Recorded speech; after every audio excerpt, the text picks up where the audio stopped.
Paulo Avellino inaming inaayos ang personal na buhay ngayon kasama si Kim Chiu. Nakalaan talaga tong taon na to para maayos ko rin yung mga kailangan ayusin sa sarili ko, sa personality ko, at pati na rin sa mga ibang aspeto ng buhay. Sa isang panayam sa aktor na si Paulo Avellino ay inamin nitong marmaing nagbago sa kanyang buhay simula nang makasama si Kim Chiu. Ayon dito, bukod sa pagbibidahan nilang pelikula ni Kim Chiu, ay mayroon siyang goal na ayusin ang personal na aspeto sa kanyang buhay. Ngayong taon di umano ay nakalaan para ayusin ang kailangang ayusin sa kanyang sarili, sa kanyang personality at personal na relationship. Nakakakilig lang na malaman na from magkatrabaho ay mas deeper na ang nabuong ugnayan nina Kim Chiu at Paulo. Samantala, nang marinig ito ng mga netizens ay iba't ibang speculations ang lumabas kaugnay sa pahayag ng aktor.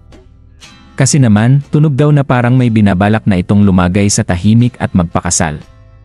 Bilang isang tagahanga ni Kim at Paulo ay alam mo na bihira lang na mag-open up si Paulo Avellino patungkol sa kanyang personal na buhay.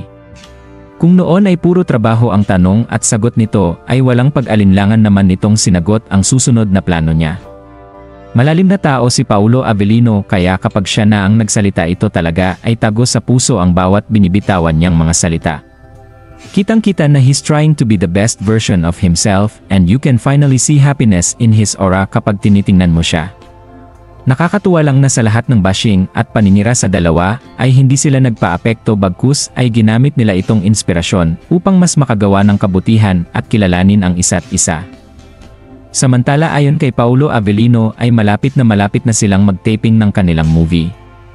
Kaya pinaalalahanan nito ang Kim Pao fans na huwag magsawang maghintay at magtiwala lang sa management. Anong masasabi ninyo sa balitang ito? Comment down below. Maraming salamat sa panonood at huwag kalimutang mag-subscribe for more videos.